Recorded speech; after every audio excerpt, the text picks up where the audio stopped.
أعوذ بالله من الشيطان الرجيم. بسم الله الرحمن الرحيم. ياسين والقرآن الحكيم إنك لمن المرسلين على صراط مستقيم تنزيل العزيز الرحيم لتنذر قوما ما أنذر آباؤهم فهم غافلون لقد حق القول على أكثرهم فهم لا يؤمنون إنا جعلنا في أعناقهم أغلالا فهي إلى الأذقان فهم مقمحون وجعلنا من بين أيديهم سدا ومن خلفهم سدا فأغشيناهم فهم لا يبصرون وسواء عليهم أأنذرتهم أم لم تنذرهم لا يؤمنون إنما تنذر من اتبع الذكر وخشي الرحمن بالغيب فبشره بمغفرة وأجر كريم إنا نحن نحيي الموتى ونكتب ما قدموا وآثارهم وكل شيء أحصيناه في إمام مبين واضرب لهم مثلا أصحاب القرية إذ جاءها المرسلون إذ أرسلنا إليهم اثنين فكذبوهما فعززنا بثالث فقالوا إنا إليكم مرسلون قالوا ما أنتم إلا بشر مثلنا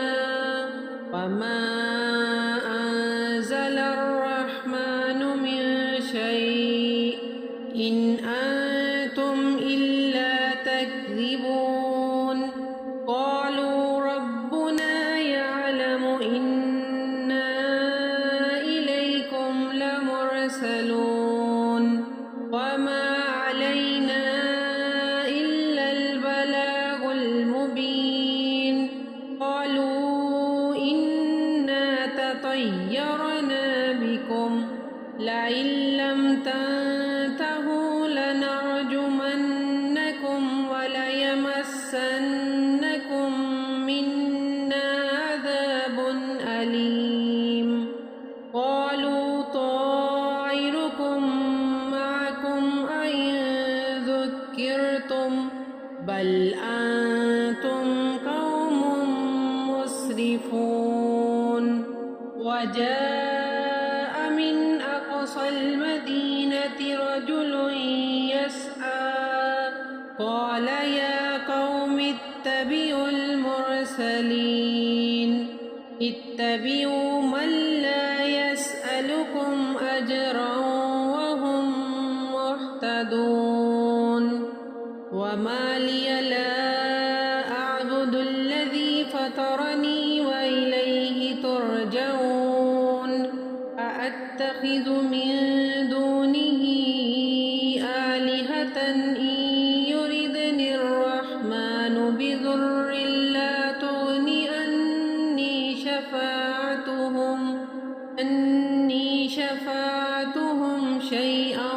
ولا ينقذون إني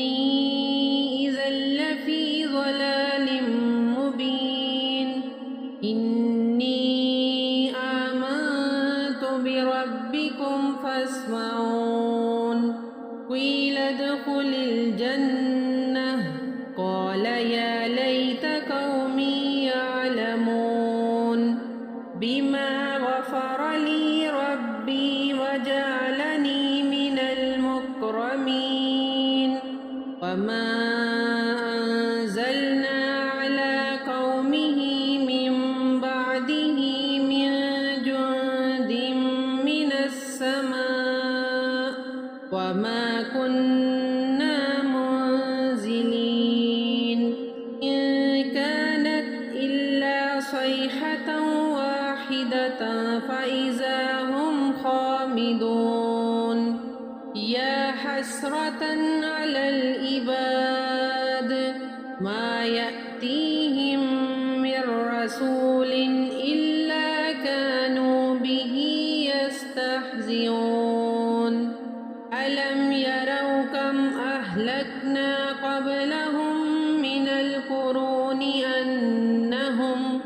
إليهم لا يرجعون فإن كل لما جميع لدينا محضرون وآية لهم الأرض الميتة أحييناها وأخرجنا منها حبا فمنه يأكلون وجعلنا فيها جنات من نخيل وأعناب وفجرنا فيها من العيون ليأكلوا من ثمره وما عملته أيديهم أفلا يشكرون سبحان الذي خلق الأزواج كلها مما تنبت الأرض ومن أنفسهم ومما لا يعلمون وآية لهم الليل نسلخ منه النهار فإذا هم مظلمون والشمس تجري لمستقر لها ذلك تقدير العزيز العليم والقمر قدرناه منازل حتى عاد كالأرجون القديم لا الشمس ينبغي لها أن تدرك القمر ولا الليل سابق النهار كل في فلك يسبحون فآية لهم أنا حملنا ذريتهم في الفلك المشحون وخلقنا لهم من مثله ما يركبون وإن نشأ نغرقهم فلا صريخ لهم ولا هم ينقذون إلا رحمة منا ومتاعا إلى حين وإذا قيل لهم اتقوا ما بين أيديكم وما خلفكم لعلكم ترحمون وما تأتيهم من آية من آيات ربهم إلا كانوا عنها معرضين وإذا قيل لهم أنفقوا مما رزقكم الله قال الذين كفروا للذين آمنوا أنطعم من لو يشاء الله أطعمه إن أنتم إلا في ضلال مبين ويقولون متى هذا الوعد إن كنتم صادقين ما ينظرون إلا صيحة واحدة تأخذهم وهم يخصمون فلا يستطيعون توصية ولا إلى أهلهم يرجعون فنفخ في الصور فإذا هم من الأجداث إلى ربهم ينسلون قالوا يا ويلنا من بعثنا من مرقدنا هذا ما وعد الرحمن وصدق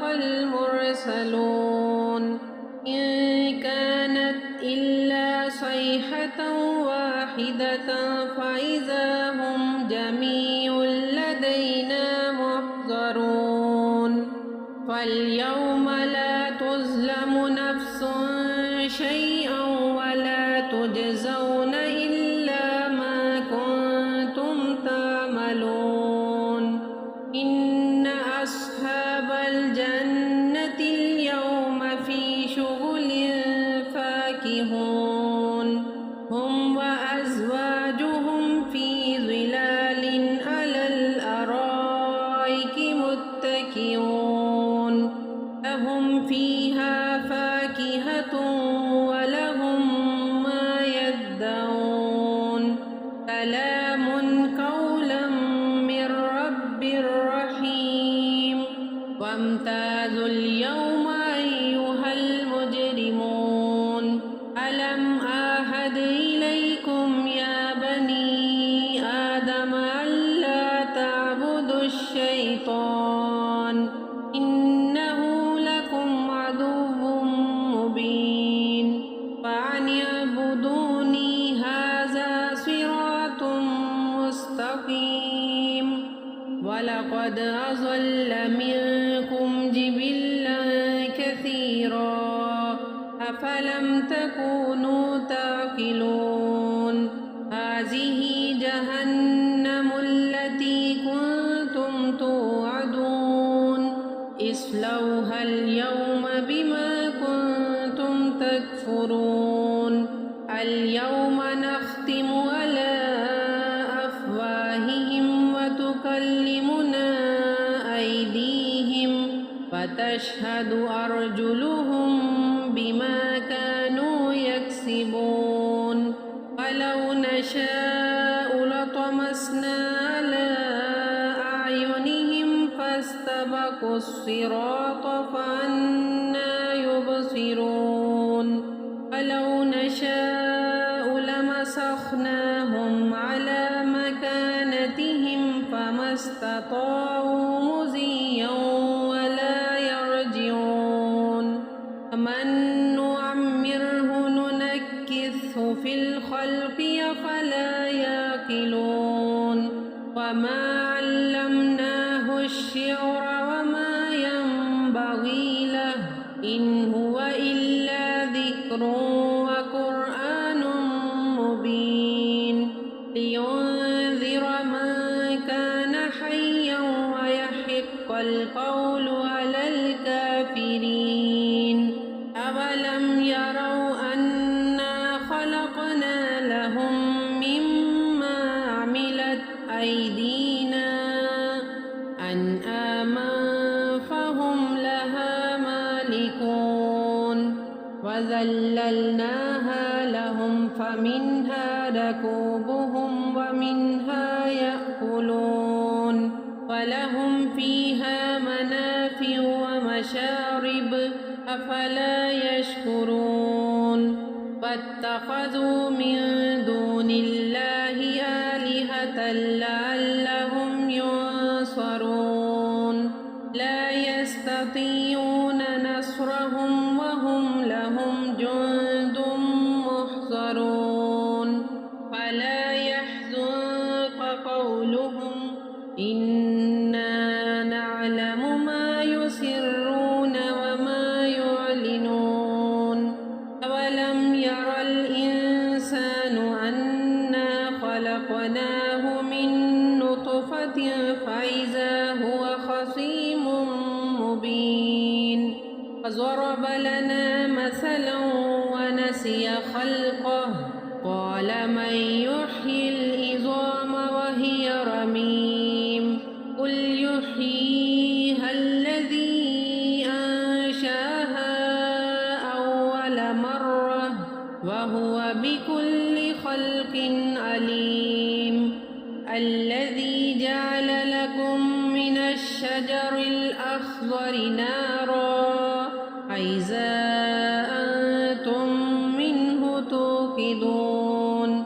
أوليس الذي خلق السماوات والأرض بقادر على أن يخلق مثلهم بلى وهو الخلاق العليم إنما أمره إذا أراد شيئا أن يقول له كن فيكون فسبحان الذي بيده ملكوت كل شيء وإليه ترجعون أعوذ بالله من الشيطان الرجيم بسم الله الرحمن الرحيم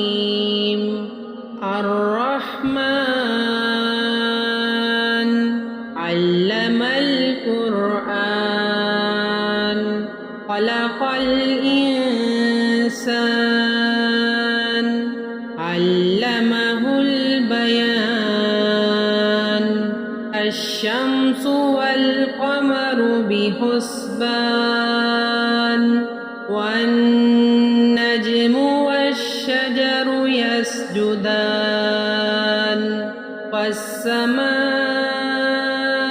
رفعها ووضع الميزان ألا تطغوا في الميزان وأقيموا الوزن بالقسط ولا تخسروا الميزان والأرض وضعها للأنام فيها فاكهة والنخل ذات الأكمام والحب ذو العصف والريحان وبأي آلاء ربكما تكذبان خلق الإنسان من صلصال كالفخار وخلق الجان من مارج من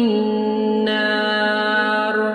فبأي آلاء ربكما تكذبان رب المشرقين ورب المغربين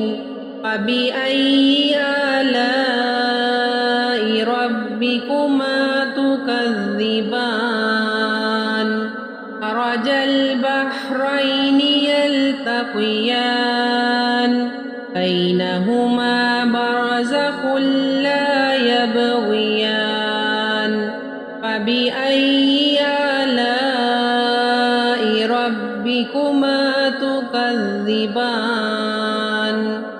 يخرج منهما اللؤلؤ والمرجان فبأي آلاء ربكما تكذبان وله الجوار المنشآت في البحر كالأعلام بأي آلاء ربكما تكذبان كل من عليها فان يبقى وجه ربك ذو الجلال والإكرام فبأي آلاء ربكما تكذبان يسأله ما في السماوات والأرض كل يوم هو في شأن بأي آلاء ربكما تكذبان سنفرغ لكم أيها الثقلان بأي آلاء ربكما تكذبان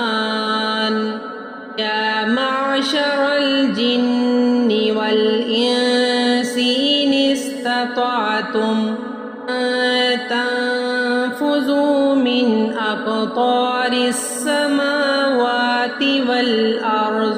فانفذوا لا تنفذون إلا بسلطان فبأي آلاء ربكما تكذبان يرسل عليكما شواظ من نار ونحاس فلا تنتصران فبأي آلاء ربكما تكذبان فإذا انشقت السماء فكانت وردة كالدهان فبأي آلاء ربكما تكذبان فيومئذ لا يسأل عن ذنبه إنس ولا جان فبأي آلاء ربكما تكذبان يعرف المجرمون بسيماهم فيؤخذ بالنواصي والأقدام فبأي آلاء ربكما تكذبان هذه جهنم التي يكذب بها المجرمون يطوفون بينها وبين حميم آن فبأي آلاء ربكما تكذبان فلمن خاف مقام ربه جنتان فبأي آلاء ربكما تكذبان ذواتا أفنان فبأي آلاء ربكما تكذبان فيهما عينان تجريان فبأي آلاء ربكما تكذبان فيهما من كل فاكهة زوجان فبأي آلاء ربكما تكذبان متكئين على فرش بطائنها من استبرق وجنى الجنتين دان فبأي آلاء ربكما تكذبان فيهن قاصرات الطرف لم يطمثهن إنس قبلهم ولا جان بأي آلاء ربكما تكذبان كأنهن الياقوت والمرجان فبأي آلاء ربكما تكذبان هل جزاء الإحسان إلا الإحسان فبأي آلاء ربكما تكذبان ومن دونهما جنتان فبأي آلاء ربكما تكذبان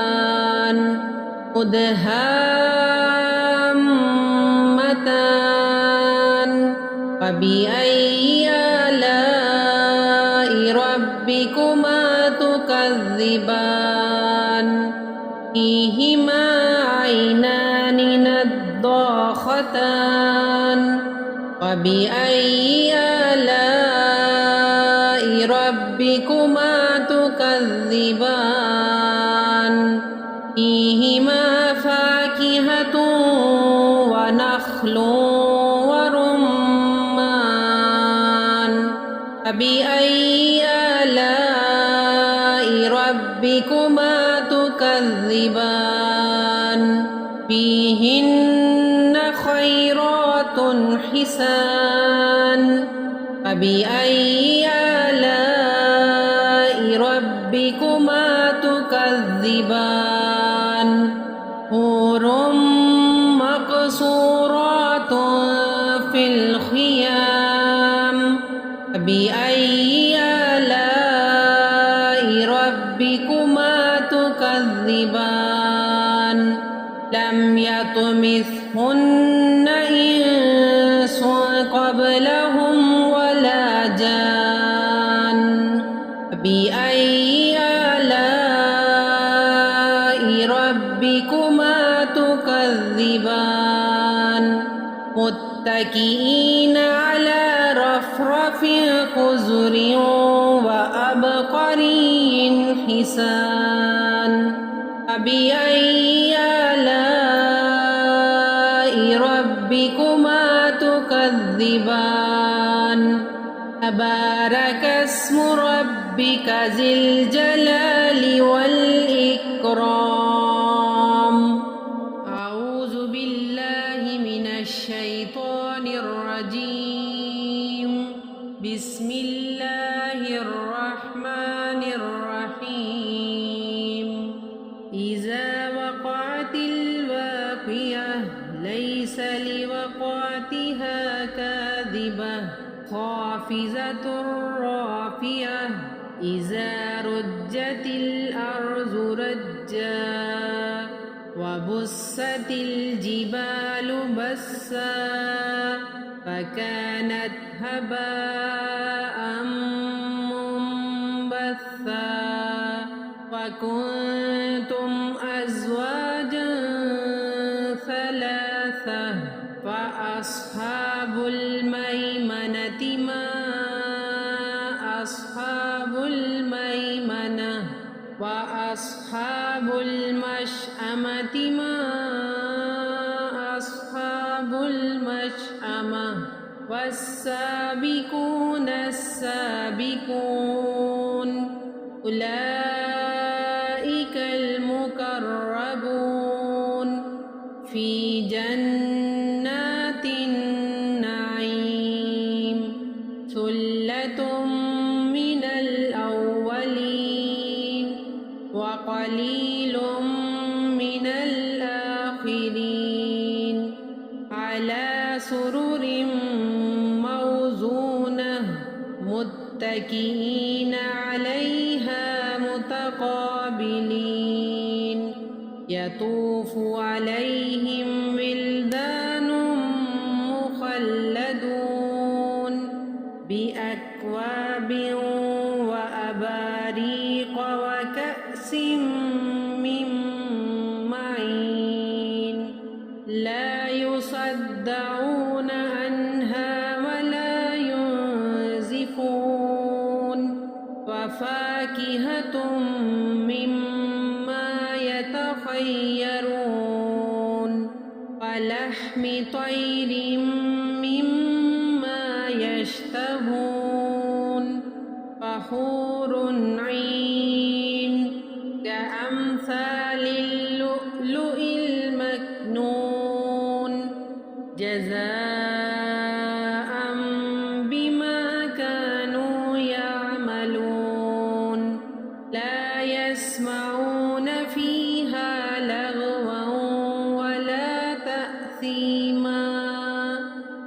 إلا قيلا سلاما سلاما وأصحاب اليمين ما أصحاب اليمين في سدر مخضود وطلح منضود وظل ممدود وماء مسكوب وفاكهة كثيرة لا مقطوعة ولا ممنوعة وفرش مرفوعة إنا أنشأناهن إنشاء وجعلناهن أبكارا عربا أترابا لأصحاب اليمين ثلة من الأولين وثلة من الآخرين وأصحاب الشمال ما أصحاب الشمال في سموم وحميم وظل من يحموم لا بارد ولا كريم إنهم كانوا قبل ذلك مترفين وكانوا يصرون على الحنث العظيم وكانوا يقولون أإذا متنا وكنا ترابا وعظاما إنا لمبعوثون أو آباؤنا الأولون قل إن الأولين والآخرين لمجموعون إلى ميقات يوم معلوم ثم إنكم أيها الضالون المكذبون لآكلون من شجر من زقوم فمالئون منها البطون فشاربون عليه من الحميم فشاربون شرب الهيم هذا نزلهم يوم الدين نحن خلقناكم فلولا تصدقون أفرأيتم ما تمنون أأنتم تخلقونه أم نحن الخالقون نحن قدرنا بينكم الموت وما نحن بمسبوقين ألا أن نبدل أمثالكم وننشئكم فيما لا تعلمون فلقد علمتم النشأة الأولى فلولا تذكرون أفرأيتم ما تحرثون أأنتم تزرعونه أم نحن الزارعون لو نشاء لجعلناه حطاما فظلتم تفكهون إنا لمغرمون بل نحن محرومون أفرأيتم الماء الذي تشربون أأنتم أنزلتموه من المزن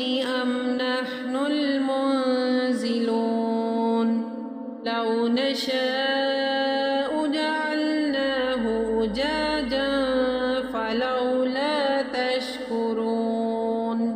أفرأيتم النار التي تورون أأنتم أنشأتم شجرتها أم نحن المنشئون نحن جعلناها تذكرة ومتاعا للمقوين فسبح باسم ربك العظيم ولا أقسم بمواقع النجوم فإنه لقسم لو تعلمون عظيم إنه لقرآن كريم في كتاب مكنون لا يمسه إلا المطهرون تنزيل من رب العالمين فبهذا الحديث أنتم مدهنون أتجعلون رزقكم أنكم تكذبون لولا إذا بلغت الحلقوم أأنتم حينئذ تنظرون فنحن أقرب إليه منكم ولكن لا تبصرون فلولا إن كنتم غير مدينين ترجعونها إن كنتم صادقين فأما إن